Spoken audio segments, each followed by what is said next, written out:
año hemos estado conversando sobre la necesidad de distinguir entre terror y horror como géneros, ¿no?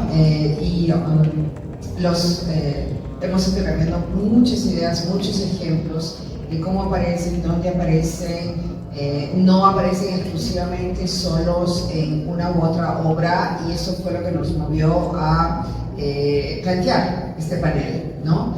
Entonces, aquí queremos reflexionar sobre la diferencia entre terror y horror, si la hay, como géneros literarios y creativos, y la confusión de sus límites y su distorsión en los ámbitos creativos actuales, porque una de las cosas que observamos es que se usan como sinónimos y no lo son, ¿no?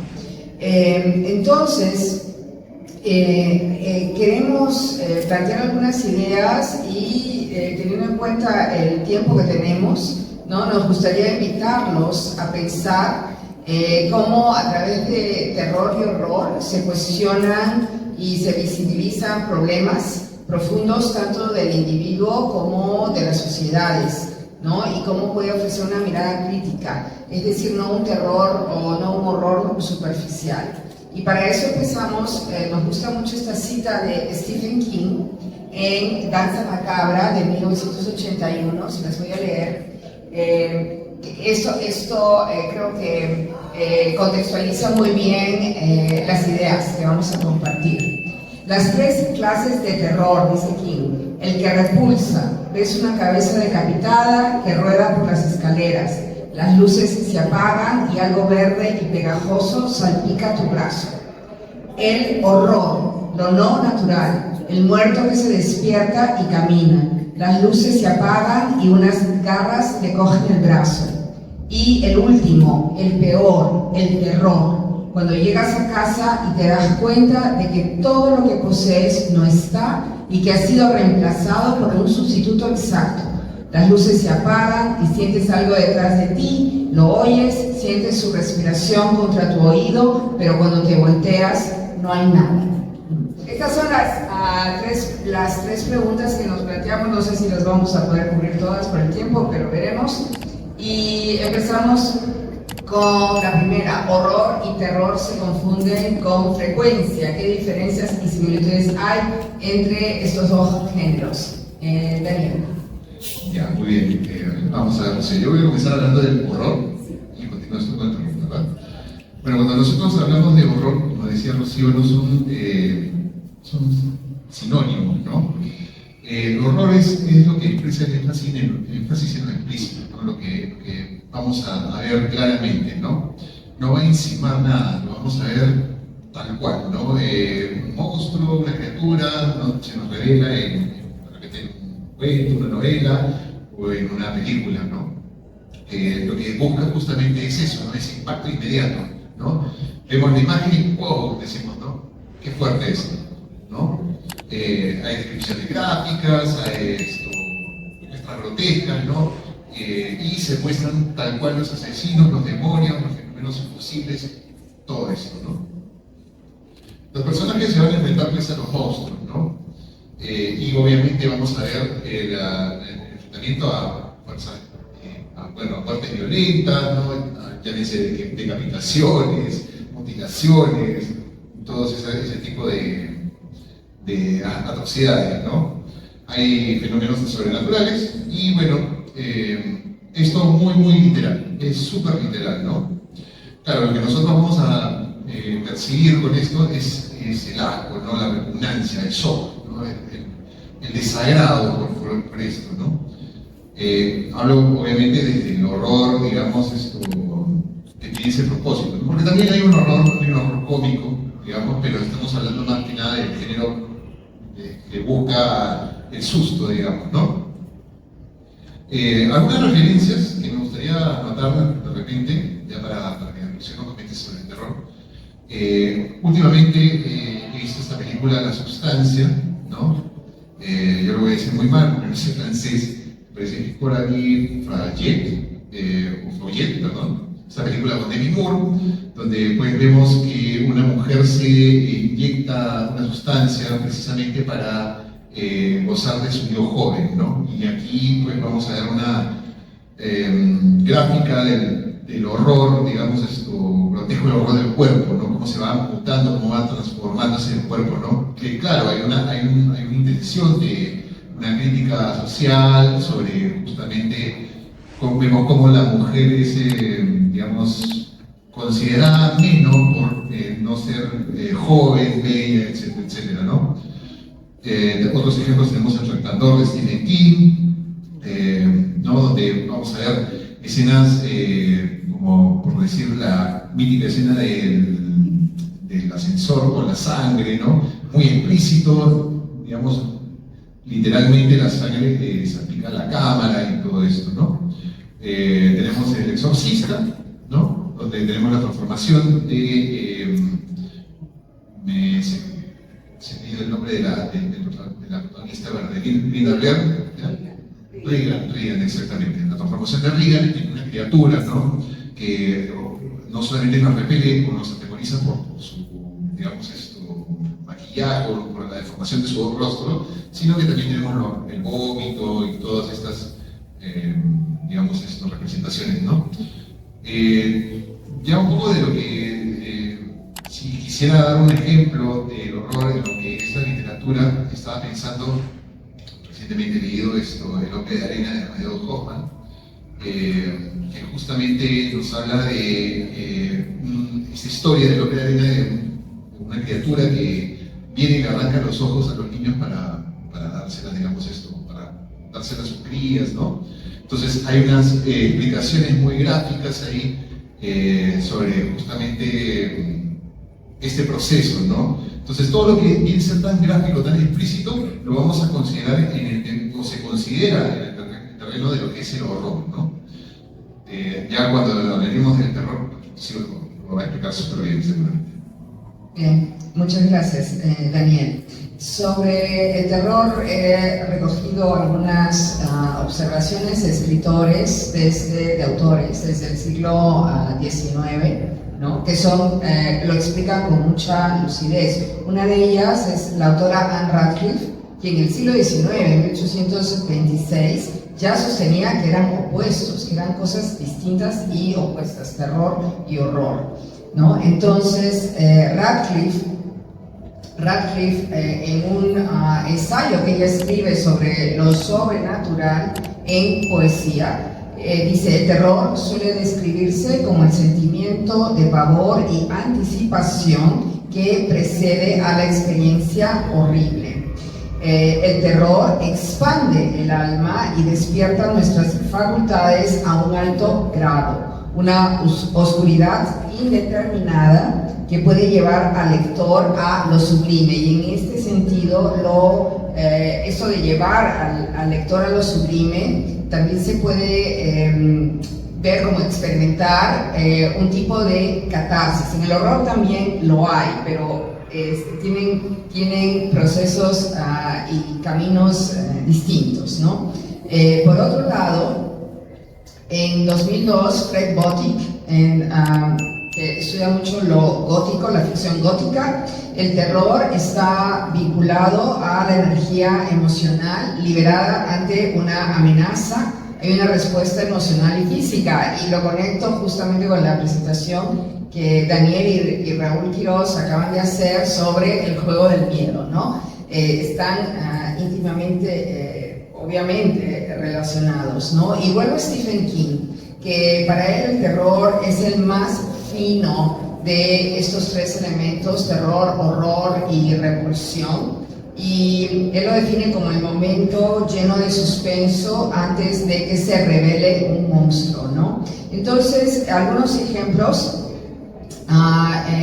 del cine. También estaba buscando ejemplos que yo sé que el público va a reconocer, ¿no? La famosa película de Alfred Hitchcock, Psicosis, ¿no? Psicosis es terror puro a lo largo prácticamente de toda la película, es suspenso, hay anticipación, se va construyendo muy lentamente.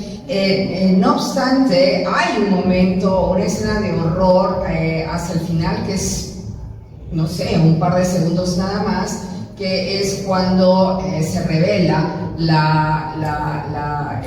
que la madre, ¿no?, del protagonista en realidad es una momia, ¿no? Es un cuerpo momificado, ¿no? Y se muestra, ¿no? Pero lo interesante es que solamente se muestra un par de segundos, eso nos horroriza, eso es horror, y luego la película, o la historia, perdón, continúa, ¿no? Entonces, a propósito de El Resplandor, por ejemplo, El Resplandor hablando del panel anterior, El Resplandor es una película que me dio muchísimo miedo, ¿no? Hablando de eso, el terror y el horror se combinan también. No es que tengamos solo una obra de terror ni solo una obra de horror, sino que yo pienso en la mayoría de las obras, ¿ya? Se combinan en algún u otro nivel. Lo importante es que son medios para transmitir, que eso es lo importante, un mensaje o una crítica o un cuestionamiento, que no se quede simplemente en el efecto impresionista, superficial, ¿no? Que yo salgo del cine y bueno, me olvido. Por eso yo recuerdo El Resplandor es una de las cosas que siempre me han quedado en la cabeza, ¿no?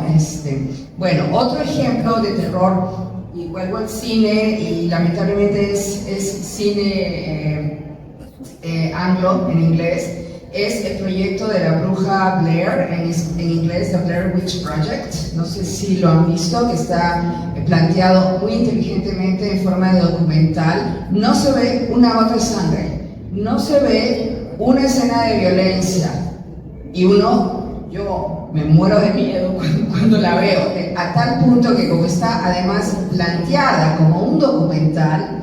Recuerdo en Estados Unidos cuando se transmite y bueno, tiene tremendo éxito, había grupo de oyentes, ¿no?, espectadores que estaban preocupados por los protagonistas, pensando que realmente eran, no sé si eran periodistas, antropólogos o algo así.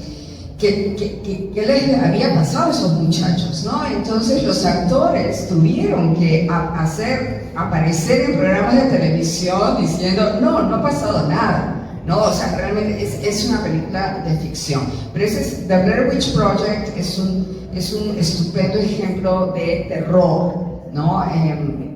Puro. Y el tercer ejemplo, bueno, hay muchos ejemplos. Edgar Allan Poe utiliza ambos también, y de manera magistral y muy gradual, siempre partiendo de alguna preocupación social. Y hay otra película basada a su vez en una novela, basada a su vez en una leyenda de Massachusetts que se llama La Bruja Bell, The Bell Witch, ¿no?, que presenta una familia en los Estados Unidos en el siglo XIX, no, miento, es más temprano, es como el siglo XVIII, XVII tal vez, que son colonos, ¿no?, que, bueno, a la hija de la familia le pasa cosas sobrenaturales, está siendo atacada por el espíritu, el fantasma, la entidad que es la bruja Bell, porque ellos están en las tierras donde andaba la bruja Bell, a la cual nadie ve, nadie la ve, ¿no? Nunca se ve a la bruja Bell, y al final se revela que todos estos miedos, estos terrores de la protagonista, que los oyentes participamos de eso, es una película bastante terrorífica, hay algo de violencia, no hay nada de sangre, se revela que en realidad es la proyección de la protagonista, y discúlpenme que les eche a perder la película, pero es del año 2005 creo, o 2015, ya no recuerdo, que en realidad la hija atacada por la bruja Bell está siendo violada por el padre, ¿no? Por el padre de esta familia, además que es puritana, ¿no? Así ahí sale el horror, ¿no? Por ejemplo, ¿no? Entonces, esos son algunos ejemplos. Bueno, pasamos a la segunda pregunta. ¿Cuál es la diferencia entre miedo y perturbación? y cómo se manifiesta el miedo y se utiliza como tema o técnica en escrituras de terror y escrituras de horror. Y yo sé que esta es una pregunta que le hice a otro panel. Adelante, Daniel. Gracias, Rocío. Quería, perdón, complementar una cosilla. Lo que estabas hablando, ¿no? Generalmente se habla de terror y horror y pensamos inmediatamente en lo sobrenatural. No necesariamente sobrenatural. Una de las cosas que ha comentado justamente Rocío habla sobre psicosis, ¿no? Es una película que tenga elementos sobrenaturales, ¿no? Entonces también hay como esa confusión, ¿no? Y creo que sería puntual decir, ¿no? Que sería mucho más específico decir terror sobrenatural o terror sobrenatural, ¿no? Pero bueno, ya referente a la pregunta sobre la diferencia entre el miedo y la preocupación, ¿no? Justamente hace un momentito estábamos hablando con Raúl Quiroz sobre el miedo. Y bueno, hablamos de miedo pues, como una respuesta, ¿no? Una respuesta emocional inmediata frente a algo, ¿no? Algo que el miedo nos impulsa a enfrentarnos al peligro o a huir, ¿no? La escritura de terror, de horror, se va a crear tensión en la sensación de vulnerabilidad, ¿no? Eso es lo que nos va a generar el miedo, ¿no? Nos vamos a sentir vulnerables, ¿no? Debido a la presencia de amenazas reales o cosas potenciales, ¿no? Claro, ya si hablamos un poco de miedo llevado, digamos, a algo que nos estamos imaginando, pero que no va a suceder ya y que se vuelve muy intenso, ya hablaríamos de la ansiedad, ¿no? Miedo como desmedir. Pero el miedo en el terror pues, se va a utilizar como una herramienta psicológica, ¿no? Es más sobre lo que puede suceder cuando, pues, como digo, con la ansiedad. En el horror, el miedo se va a manifestar como una confrontación con lo grotesco, lo repulsivo o lo violento. El miedo es inmediato, es físico, como en El Resplandor, ¿no? Donde las amenazas sobrenaturales y psicológicas se combinan para hacer que el lector se sienta constantemente amenazado por fuerzas incontrolables. Ahora, quisiera también comentar algo sobre el tema del miedo, ¿no? El miedo, y lo hablamos esta tarde en una conversación que tuvimos también, bueno, eso fue una conversación no pública, pero tuvimos una conversación con César Santibáñez y con Cristina Ramos. Hablamos de que el miedo y todos estos géneros del terror y el horror tienen que ver mucho con la empatía, ¿no? Es un género, o son géneros de mucha empatía. Generalmente las personas que gustamos de estos géneros, digamos, somos clasificados como no, esta persona es extraña, esto debe ser muy mala. En realidad creo que somos gente muy empática, porque estamos constantemente explorando dentro de nosotros lo que nos hace sentir mal y lo que hace sentir mal a las personas, tratando de entenderlo, ¿no? Quizás el miedo es un ejercicio de investigación constante sobre el miedo, ¿no? Entonces, eso sería en cuanto a lo que es el miedo. La perturbación es otra cosa. Sí, y sobre la perturbación, justamente ayer César Santibáñez y Jules nos ofrecieron ideas al hablar de las experiencias, ¿no? Que depende de las experiencias, y lo conversamos mucho Daniel y yo, y claro, algo te perturba cuando tú tienes empatía. Los psicópatas no tienen empatía, por lo tanto no les perturba, por lo tanto asesinan sin sentirse mal, ¿no? Entonces, los seres humanos promedio, los que somos, no me gusta decir normal, pero ahorita no encuentro otra palabra, tenemos empatía, y si tenemos empatía, algo nos perturba, ¿no? Entonces, por ejemplo, hablamos del tema del canibalismo, cómo se trata, uno coge este tema y cómo se trata el canibalismo, y en esta serie de Netflix que se llama The Terror, que está basada a su vez, está ambientada en el siglo XIX, está basada en una novela, que a su vez está basada en un recuento, una historia real del siglo XIX, ¿no? De una expedición que se pierde en el Ártico, ¿no? Tratando de buscar el pasaje al Pacífico. En esta serie que está muy bien hecha en mi opinión, ¿no? Tiene 10 episodios, hay actos de canibalismo por necesidad. Pero el punto, y aquí va la discusión con los usos comerciales, baratos, superficiales de cosas grotescas como el canibalismo, que hay un trabajo muy profundo de los personajes, de la trama, los personajes van creciendo y por lo tanto nosotros adquirimos empatía por los personajes y por lo tanto cuando los personajes se ven, no tienen otra opción sino cometer canibalismo, perturba, pero también es una tragedia, reconocemos la tragedia, ¿no? Entonces uno se cuestiona, es muy interesante que haríamos nosotros, ¿no?, en una situación así. Luego hay otra historia, otra serie de Netflix que está basada en La Sociedad de la Nieve, ¿no?, y los sobrevivientes de los Andes. Esa historia, esa versión está todavía muchísimo más trabajada, la empatía por los personajes y por lo tanto no solamente sentimos la tragedia, sino nos identificamos y decimos, ah, sí, si yo hubiera estado en la misma situación, yo hago lo mismo, ¿no? Y entonces, estos son niveles de perturbación que se van manifestando según la experiencia empática que tenemos con los personajes. Y para que haya esto, el escritor, el autor, el cineasta, tiene que trabajar los personajes, tiene que darles profundidad, ¿no? Y este es uno de los problemas que vemos, que está relacionado con la tercera pregunta, ¿no?, que no vamos a ir en profundidad por el tiempo, ¿no?, que hay un abuso, es una pregunta, pero yo lo pienso como una afirmación, hay un abuso de lo grotesco y el gore como técnicas, son técnicas, no es el fin de la obra literaria, como técnicas superficiales de choque que se encuentran en el horror, ¿no? Y con esto queremos, con el último slide, con esto queremos terminar, que yo creo que Stephen King otra vez nos da la clave como escritor. Reconozco que el terror es la emoción más fina y por eso intentaré aterrorizar al lector. Pero si veo que no puedo aterrorizarlo, intentaré horrorizarlo.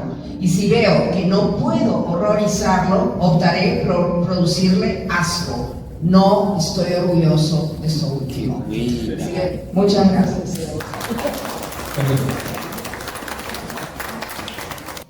Algo que creo que todos hemos visto en los canales de streaming, en cine y en los libros, es cómo de un tiempo a esta parte se ha ido humanizando al monstruo. ¿Cómo impacta eso en la percepción que tenemos del miedo a través de esos personajes?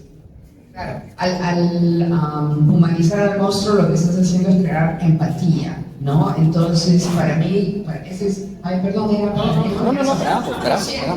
Bueno, cortito, para mí, al crear empatía, el miedo, ¿ya? Si bien lo siento, porque es una reacción instintiva, como ustedes bien lo explicaron en el panel anterior, Raúl, yo termino como comprendiendo las motivaciones del monstruo y para mí Raúl se convierte en una narrativa de tragedia. Y yo siento una enorme pena que tiene que ver con la cuestión de la empatía. Ya, yo estoy de acuerdo con ella, ¿no? En realidad el monstruo depende cuál es el enfoque también, ¿no? El monstruo puede ser tratado de una manera como para que sintamos un poco de pena, el caso de Frankenstein, ¿no?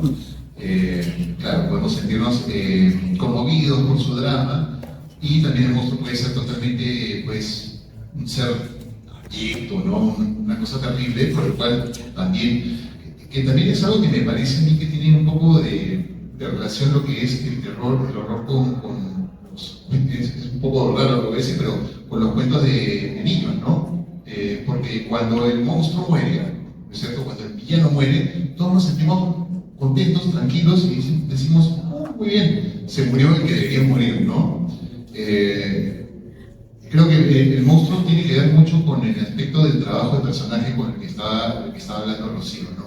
Cómo vamos a nosotros abordarlo, ¿no? Puede ser bueno, puede ser malo, pero todo tiene que ver con el desarrollo del personaje. Nos puede dar asco, pero ahí está el tema del